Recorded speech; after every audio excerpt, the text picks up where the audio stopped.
Hello there, my name is Mooseman, and today I will be informing you of whether you should play, wait, or avoid the 2D platforming game No Time to Explain. As always, we will be looking at gameplay, visuals, value, and future potential before making a final verdict on the remastered version of No Time to Explain. No Time to Explain is a platformer in which your future self has come back in time to ask for your help in what you can only assume is a mission of top importance, but before he can explain what is going on, he gets carried away by a giant crab. Using your laser weapon that your alternate self left behind, it is up to you to save yourself and figure out what it was that he came here to warn you about in the first place. The primary mechanic in No Time to Explain is using your laser weapon to move quickly through the levels and reach the interdimensional portal at the end. Shooting the laser in any direction will push your character away from that direction, enabling you to jump, fly, and hover through terrain that would normally be impossible for you to traverse. You will be dying frequently as all general platforming hazards are present, including pitfalls, spikes, lavas, and bosses.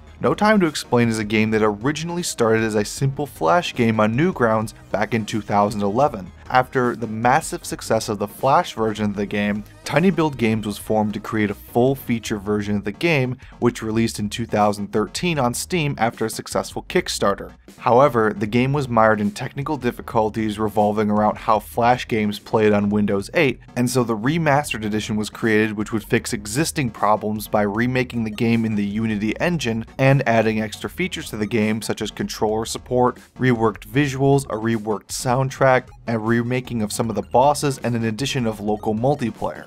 No Time to Explain does a great job of teaching you the basics quickly and without the need of a tutorial, enabling you to jump immediately into the game even though the game plays a bit differently than other platforming titles. Each level that introduced a new concept forced me to learn the moves in a safe and easy environment that would later need to get through more of the technical sections. In addition to the standard laser weapon, there are a variety of other abilities and weapons that are given to you at different points in the game that temporarily replace the laser gun. These abilities may be only for a level or so, but there are enough of them to keep the game feeling fresh throughout. While the game is pretty easy to learn, the laser weapon can be a bit tricky to get the hang of to the proficiency needed to pass through some of the tougher levels. While your natural instinct would be to jump and shoot the laser at the same time, this usually ends up with your character gaining less height than they normally would have if you had simply shot the ground downward without jumping. This has to do with how the laser acts in the air. In order to gain height, you must start boosting on the ground or else you will only hover for a moment. Before I learned this trick, I was having a lot of trouble figuring out what I was doing wrong when I couldn't make certain jumps even though I knew the height was within my reach. The overall challenge in No Time to Explain is of moderate difficulty. While there were no levels that I got stuck on for an extremely long period of time, there are definitely a few levels that will take a few dozen tries to get right. The difficulty in the game is made easier due to the fact that every time you touch solid ground, you essentially get a checkpoint. This makes sense as the game would be extremely challenging if you had to restart every level after every death, but part of me wishes there was an option to turn a hard mode on where dying would mean having to start back from the beginning. While there are no lives in the platforming stages, one of the biggest changes to the game's difficulty from the original Steam release is the inclusion of lives into boss battles. Originally, bosses would merely stun you, after which you could continue fighting the boss, but now upon entering a boss room, you are only given 3 lives to fight with. This adds quite a bit more challenge as the bosses are tough if you aren't careful about how you approach them. The challenge from the bosses comes from their unforgiving nature upon first encountering them. Most bosses will attack with very little warning, making it almost impossible to dodge their abilities without knowing what specific patterns to look out for. All the bosses fight fairly, and I never felt as though I had been cheated of victory, rather it was always my fault that I had died. If simply beating the levels is not enough of a challenge, there are also a collection of hats which you can collect throughout the game. These hats are hidden in most levels and require an advanced knowledge of the mechanics to get to. While I wasn't trying to obtain all the hats during my playthrough, I still was able to grab a little under half of them pretty easily and without much of a detour. Local multiplayer has been added to the remastered edition, allowing you to play co-op with your friends. The entirety of the story mode is all playable in co-op. The gameplay is the same as before, but with up to 4 players playing at the same time. To complete the level, at least one player must reach the end of the map. There's not really much to say about multiplayer as it's pretty much the same game, but it is quite a fun experience to go through it again with your friends and adds a little bit of replay value. One minor criticism that I have is related to selecting levels. While you're able to go back and play levels that you've already beaten, you cannot select individual levels, only start from select checkpoints.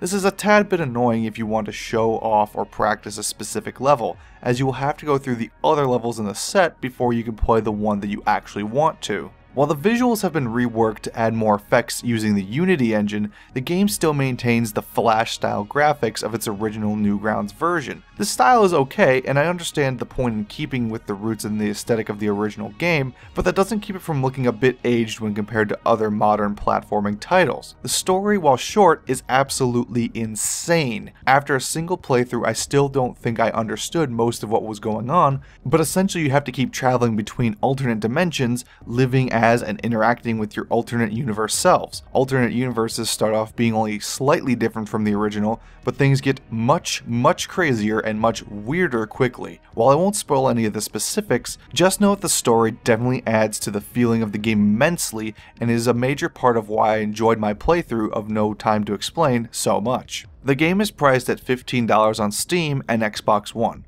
While the single player mode only took me a little over 2 hours to beat, the inclusion of multiplayer and the level editor gives the game much more replayability than its previous release. That being said, as a single player only experience, I think that the price tag is a bit high for the length of the game. One special note regarding value: since the original No Time to Explain is essentially the same game, anyone who owned the original version of the game will receive the Remastered edition free of charge. The inclusion of the editor and the Steam Workshop adds the possibility for as many additional maps as you may want, but because the story is such an integral part of the enjoyment of No Time to Explain, I would like to see additional developer-created content added in the future. Tiny Build Games' reputation for producing high-quality indie titles and the love and dedication they have shown to making No Time to Explain a continually better title makes me hopeful that additional DLC or a sequel is in the works now that the game is in a refinished and remastered state. No Time to Explain Remastered is the version of the game that was always meant to be. Looking back on the Flash version of the game, it is apparent how much the game has grown and evolved over the past few years to reach the state that it's currently in. Although a pretty simple concept and relatively short experience, the story and puzzles were of a high enough quality for me to recommend that you play No Time to Explain Remastered Edition. While I still recommend that you wait for a sale if you're only going for the single player experience, it is a game that will definitely keep you entertained for an afternoon if you're looking for a crazy and moderately challenging platformer. Thank you for watching my play, wait, or avoid review on No Time to Explain Remastered.